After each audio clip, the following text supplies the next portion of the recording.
আসসালামু আলাইকুম, সবাইকে শুভেচ্ছা জানাচ্ছি। প্রিয় দর্শক, দেখছেন ওপেন দ্য ইউটিউব চ্যানেল এবং মাসুম মাহবুব ফেসবুক পেজ। শারীরিক অসুস্থতার জন্য গলা বসে যাচ্ছে আস্তে আস্তে, আবারও বলছি, সাউন্ড কম হচ্ছে, গলার আওয়াজ বেরোচ্ছে না ঠিক মতো। ঠান্ডা জ্বর একসাথে অ্যাটাক করেছে।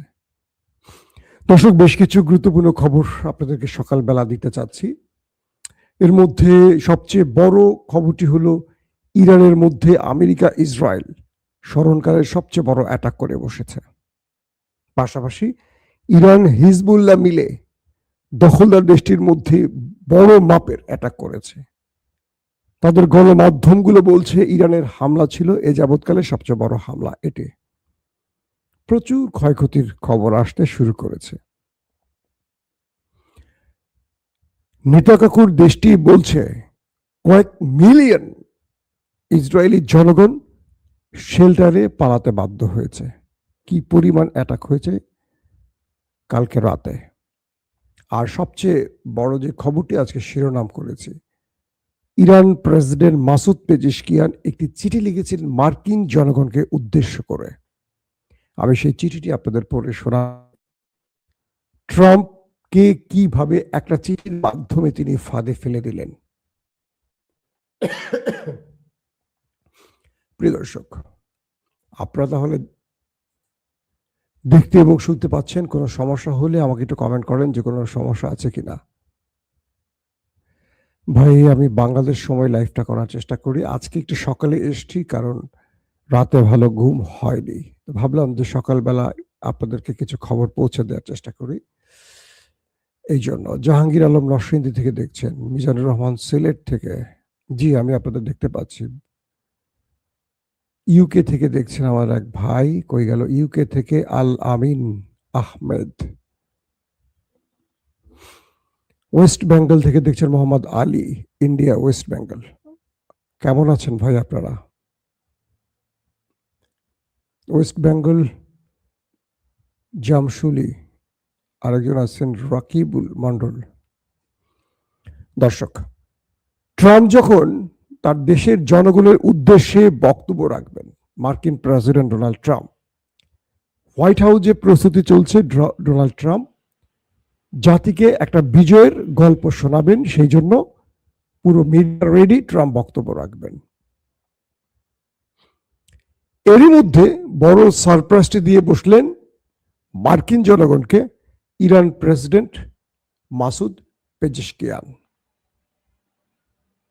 তিনি মার্কিন জনগণের উদ্দেশ্যে সংক্ষিপ্ত কিন্তু খুব মূল্যবান একটি বক্তব্য রাখলেন। বক্তব্য মানে একটা চিঠি লিখলেন মার্কিন জনগণের উদ্দেশ্য করে, খোলা চিঠি। কি বলছেন সেই চিঠিতে আমরা বলছি। তিনি লিখছেন, আধুনিক ইতিহাসে ইরান কখনো আগ্রাসন, সম্প্রসারণ বা উপনিবেশবাদের পথে এগোয়নি।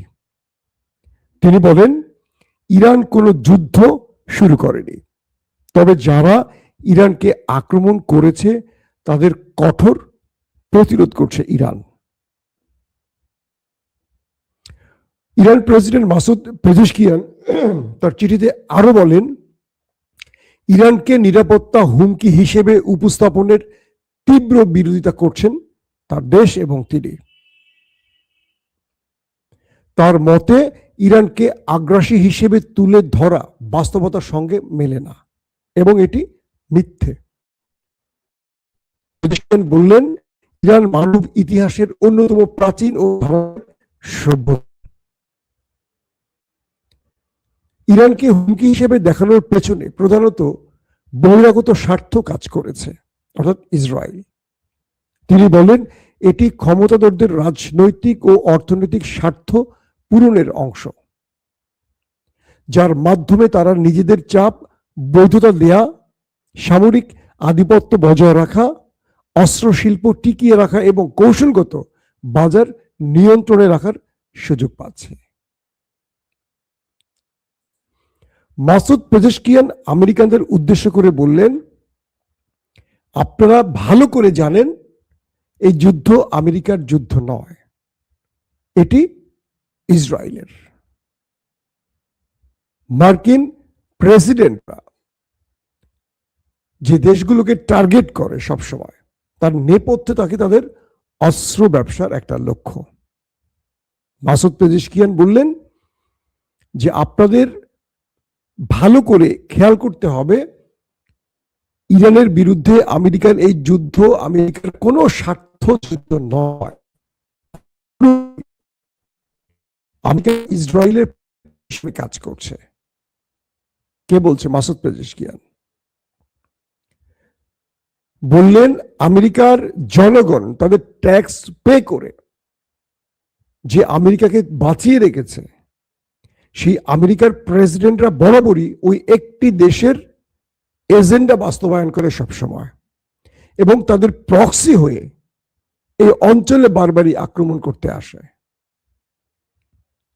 তিনি বললেন আপনাদের সময় এসেছে বিবেচনা করার যে আমেরিকা ইরানে যে আক্রমণ করতে এসছে, ইরান কি কখনো আমেরিকার জন্য থ্রেট ছিল, অথবা ইরান কখনো আমেরিকার উপর আক্রমণ করেছে বা আরো আক্রমণ করবে এইরকম সম্ভাব্যতা তৈরি হয়েছে?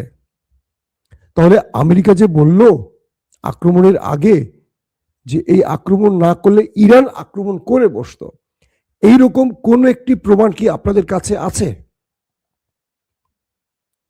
আর কতকাল, তিনি বলছেন, আর কতকাল ইসরায়েলের প্রক্সি হিসেবে আমেরিকা যুদ্ধ করবে? এখন আপনারা বিবেচনা করুন, ইরান যে পাল্টা প্রতিরোধ গড়ছে, এটা কি তাদের বৈধ অধিকার নয়? কারা আমাদের উপর যুদ্ধ চাপিয়ে দিয়েছে? আমরা যুদ্ধ শুরু করিনি, আমরা ওই দুটো দেশের বিরুদ্ধে প্রতিরোধ করছি, আত্মরক্ষা করছি।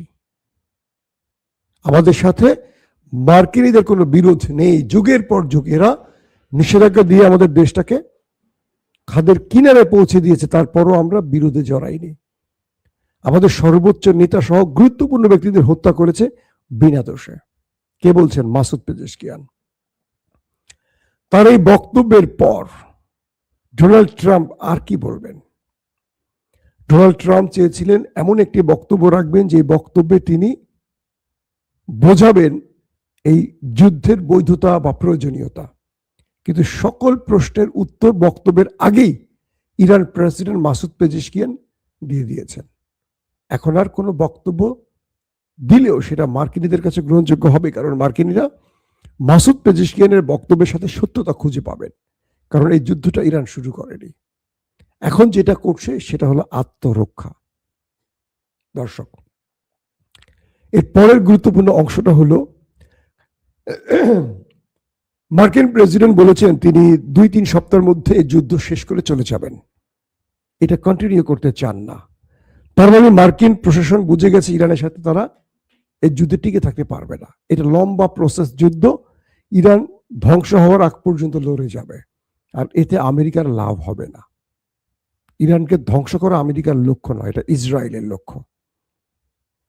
তাই মার্কিন প্রশাসনের চাপ বৃদ্ধি পাচ্ছে, সেনাবাহিনীতে যুদ্ধের ব্যাপারে অনাস্থা অনীহা বাড়ছে, এবং সেনাবাহিনী বুঝতে পারছে যুদ্ধ নয়। এখন বিষয়টি তৈরি, সেটি হলো ইরানকে আত্মসমর্পণে ডিল করতে, একটা আলোচনায় বসাতে বাধ্য করতে আমেরিকা ইসরায়েল গত রাতে ইরানের ভেতরে তেহরান, ইস্পাহান সহ গুরুত্বপূর্ণ শহরগুলোতে ব্যাপক বোম্বিং করেছে। ব্যাপক মানে ব্যাপক, বিভিন্ন শহরে মনে হয় যে পারমাণবিক হিট হয়েছে, এত বিস্ফোরণের আওয়াজ, পুরো শহর ধুয়োয় ঢেকে গেছে। মার্কিন যুক্তরাষ্ট্র দাবি করেছে ইরানের বেশ কিছু অস্ত্র ডিপো তারা ধ্বংস করেছে। হতে পারে, কারণ যে বিস্ফোরণের দৃশ্যগুলো দেখেছে তাতে মনে হয়েছে যে একটি 2000-3000 টনের বোমা মারলেও এত ধোঁয়া হওয়ার কথা না। তার মানে ইরানের মধ্যে যে হিটগুলো হয়েছে তাতে ইরানেরও বড় ক্ষতির আশঙ্কা করা হচ্ছে। ব্যাপক অ্যাটাক হয়েছে ইরানের মধ্যে। ইরানও পাল্টা জবাব দিয়েছে সমানভাবে। ইরান মধ্যপ্রাচ্য এবং ইসরায়েলে ব্যাপক অ্যাটাক করেছে। শুধু নয়, বলা হচ্ছে যে এ যাবৎ যে যুদ্ধগুলো হয়েছে তার মধ্যে সবচেয়ে বেশি মিসাইল গত রাতে ইরান মেরেছে শুধু নেতা কাকুর বাড়িতে। শুধু ইরান নয়, ইরানের সাথে যুক্ত হয়েছে হিজবুল্লাহ। পুরো রাতে তারা মুহুর্মুহু ড্রোন আর মিসাইল দিয়ে হিট করেছে দেশটির ভেতরে। লাস্ট যে খবরটি পাওয়া গেছে, সেই দেশটির মধ্যে শুধু হেলিকপ্টার, ইমার্জেন্সি হেলিকপ্টার আর অ্যাম্বুলেন্স আওয়াজ দেখেছে বা শুনেছে দেশের জনগণ। তার মানে কি পরিমাণ ক্ষতি হয়েছে দেশটির ভেতরে, যে সারা রাত ধরে অ্যাম্বুলেন্সের আওয়াজ আর উপরে হেলিকপ্টার, ইমার্জেন্সি হেলিকপ্টার গুলো উঠতে দেখা গেছে। অর্থাৎ যখন আমেরিকা ইসরায়েল ইরানের মধ্যে ম্যাসিভ আকারে হিট করেছে, ইরান তার পাল্টা জবাব ম্যাসিভ আকারে দিয়েছে। সাথে যুক্ত হয়েছে হিজবুল্লাহ। বলা হচ্ছে হিজবুল্লাহর অ্যাটাকগুলো, হিজবুল্লাহ আর ইসরায়েল কিন্তু পাশাপাশি দেশ, হিজবুল্লাহর অ্যাটাকগুলো এত বেশি আঘাত করেছে একদম কাঙ্ক্ষিত টার্গেটগুলোতে, যেটা তাদের মূল কি বলবো দখলদার দেশটির স্তম্ভকে নাড়িয়ে দিয়েছে। আর ইরান ওই দেশটির এত গুরুত্বপূর্ণ স্থাপনাগুলোকে টার্গেট করেছে। হয়তো আজকে দিনে আমরা সেই খবরগুলো দিতে পারবো, কারণ এখন পর্যন্ত পুরো তথ্যগুলো আসেনি আমাদের হাতে। শুধু এটুকু জেনেছি যে ইরানের কিছু বক্তব্য এসছে যে ইরান শত্রুর সামরিক বেশ কিছু স্থানকে একদম ধ্বংস করে দিয়েছে পুরোপুরি। যে মিসাইলগুলো মেরেছে এতে প্রচুর লোকের হতাহতের আভাস মিলছে। দর্শক, হিজবুল্লাহ বলছে যে তারা দখলদারদের এমন কিছু টার্গেটকে ধ্বংস করেছে যেখান থেকে তারা ড্রোন এবং মিসাইল দিয়ে আক্রমণ চালাতো, এবং তাদের দেশের ভেতরে হিজবুল্লাহ শত্রুকে ভালো পরিমাণ ধোলাই দিতে পেরেছে। অনেক দখলদার সেনা তাদের হাতে আটকা পড়ে গেছে। সারা রাত কয়েক মিলিয়ন মানুষ, কয়েক মিলিয়ন পর্যন্ত, 1 মিলিয়ন মানে 10 লক্ষ যদি হয়, তার মানে প্রায় 50-60 লক্ষ মানুষ সারা রাত ধরে শুধু শেল্টারে দৌড়াইছে। এই পরিমাণ অ্যাটাক ইরান সেই দেশটির ভেতরে করেছে। মধ্যপ্রাচ্যেরও বেশ কিছু গুরুত্বপূর্ণ টার্গেটে ইরান হিট করেছে, সেখানকার লাস্ট আপডেট আসেনি। এবং বলা হয়েছে যে ইরান এখন দুটো বিষয়কে মোকাবেলার জন্য কাজ করছে। এক, প্রতিদিনকার আক্রমণ মোকাবেলা, পাল্টা জবাব। অন্যদিকে ইরান যে কাজটি করছে দ্বিতীয়, সেটি হলো যে কোনো সময় একটি সুযোগে মার্কিন কমান্ডোরা ঢুকে পড়তে পারে ইরানের ভেতরে, সেটাকে প্রতিরোধের সর্বোচ্চ চেষ্টা ইরান করে যাচ্ছে। তাদের 10 লক্ষ স্বেচ্ছাসেবী ফাইটারকে তারা প্রস্তুত রেখেছে। ইরানের আব্বাস আরাকচি বলছেন, আমরা আমেরিকার সাথে কোনো যুদ্ধবিরতির প্রস্তাব দেইনি, যুদ্ধবিরতিতে যাব না। আমরা হরমুজ বন্ধ করেছি, এটা মরে গেলেও আর খুলব না। তবে মার্কিনীরা যদি যুদ্ধ বন্ধ করে যায় এবং আমাদের শর্ত মেনে নেয়, সেক্ষেত্রে হরমুজ টোলের মাধ্যমে সবার জন্য ওপেন করা হবে। কে বলছেন? Abbas Araghchi. পাশাপাশি আইআরজিসির মুখপাত্র, তিনি প্রতিদিন যে নতুন নতুন চমকগুলো দিচ্ছেন খবরে আমরা দেখতে পাচ্ছি, তিনি বলছেন আরবের ভেতরে মার্কিন গুরুত্বপূর্ণ স্থানের টার্গেটে প্রচুর মার্কিনীরা ওপারে চলে গেছে বিনা টিকেটে। অর্থাৎ ইরানে আক্রমণ, আমেরিকার গতি যত বাড়ছে, ইরান তার শত্রুর উপর আক্রমণের গতি তত বাড়াচ্ছে। আমেরিকা মূলত এখন এই বড় মরণ কামড়টা দিচ্ছে একটি কারণে, কারণ আমেরিকা 1-2 সপ্তাহের মধ্যে যুদ্ধ বন্ধ করে চলে যেতে চাইছে, অথবা ট্রাম্পকে সংক্ষিপ্ত সময় বেঁধে দিয়েছে আমেরিকানরা। তাই ট্রাম্প এনিহাউ ছোট্ট হোক, আকারে ছোট হোক, তারপর একটা বিজয় দিয়ে তিনি এই যুদ্ধটা শেষ করতে চান, কারণ তাকে আগামী নির্বাচন মোকাবেলা করতে হবে এবং ট্রাম্পের মামলা আদালতে উঠে গেছে। তাকে এখন ফেস সেভিং করতে হবে। ট্রাম্প মূলত তার দূতদেরকে দিয়ে ইরানকে বারবারই বোঝাতে চাইছে যে আমাকে একটা ফেস সেভিং দেয়া হোক, একটা ফেস সেভিং চাই, আমি যুদ্ধ থেকে চলে যেতে চাই। ইরান ছোট মোটো একটা আবদার আমাদের রাখুক। ইরান কোনো আবদার মানতে এই মুহূর্তে রাজি নয়। ইরানের বক্তব্য একটা, যুদ্ধেই তুমি শুরু করছো, যেহেতু তুমি যুদ্ধেই সবকিছু শেষ করো, যুদ্ধেই তুমি পরিসমাপ্তি আনো, অথবা আমরা যে শর্ত দিয়েছি সেই শর্ত তুমি মেনে নাও। দর্শক, বিদায় নিচ্ছি। ইনশাআল্লাহ আজকে দিনে আবারও হাজির হব আপনাদের মাঝে আরো গুরুত্বপূর্ণ আপডেট নিয়ে। এখনকার মতো বিদায় নিচ্ছি। প্রত্যেকে ভালো থাকবেন। আল্লাহ হাফেজ।